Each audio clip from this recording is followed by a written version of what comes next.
Kuinka sulla on jolla kamppis mennyt? Tosi hyvin, että kyllä onneksi Helsinki on niin pieni alue, että ei ole sitä reissaamispuolta, mutta kyllähän tässä koko ajan on kiire johonkin. Että on ollut monta rautaa kyllä tullessa. No me voi hyvin kuvitella, että itellä on kanssa taas se päinvastainen, ihan sikana reissaamista. Alue on sen verran iso, että siinä menee oikeastaan viikko, kun siellä käyt joka kaupungin läpi. Mutta kyllähän siinä taas tapaa niin paljon erilaisia ihmisiä ja oikeasti oppii ihan mielettömästi. Joo. Sehän mun mielestä on ollut siisteintä. Koko kampanjan tekemisessä on ollut just se, että on tavannut tosi erilaisia ihmisiä, ihan niin kaiken ikäisiä ja joka puolelta Suomea kyllä täällä Helsingissä tapaa, niin se on oikeasti ollut tosi makeeta. Että on saanut jutella ja kuulla aika erilaisia juttuja. Aivan. Jos sä sanoisit yhden jutun, että mikä on ollut niinku parasta, hauskin muisto kamppisesta, mikä se olisi? No en mä tiedä, kyllä se on tuon tiimin kanssa silleen touhuminen muuten. Ei mulla ehkä mitään semmoista yksittäistä muistoa, mutta kyllä niinku se, että on saanut tehdä näin huikean porukan kanssa niinku hommaa, niin se on kyllä ollut tosi nastaa. Minkälainen tiimi sulla? No mulla on aika nuori tiimi siinä mielessä, että ei ole hirveän monta sellaista niin aikaisemmin politiikassa mukana ollutta. Siinä ehkä niin tulee sellaisia erilaisia ajatuksia ja oikeasti niin herää ihan täysin uusia juttuja tähän kampikseen. No meillä on ollut aika sama. Kyllä.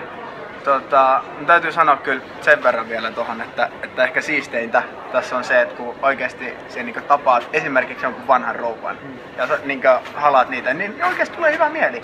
Sehän tässä on kaikista niin tärkeintä, että me ollaan täällä tuottaisi ihmisille hyvää mieltä. Joo, siinä sä oot kyllä ihan oikeas.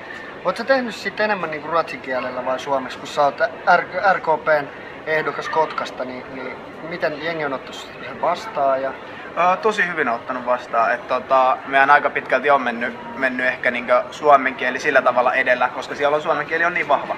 Mutta että kyllä me kuitenkin on tuonut sitä ruotsinkielistä puolta esiin totta kai, mutta että sitä ei ehkä siellä pääse käyttämään niin paljon kuin täällä. Mitäs sekin kuitenkin ruotsia puhut ihan äidinkielenä ilmeisestikö?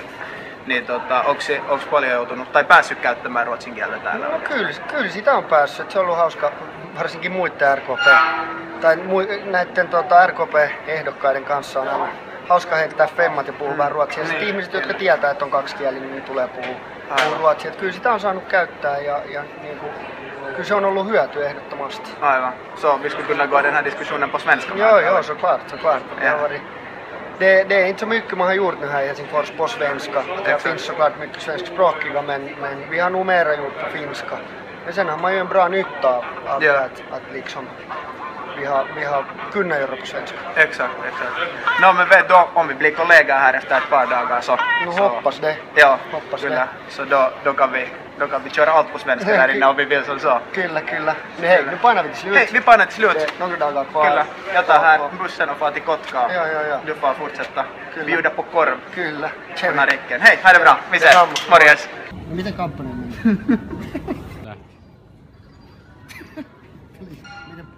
Nyt. Kampanja.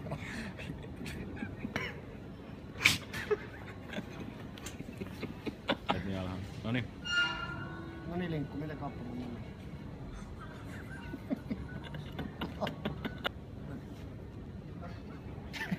Sä et saa sitä ekaan kysyä.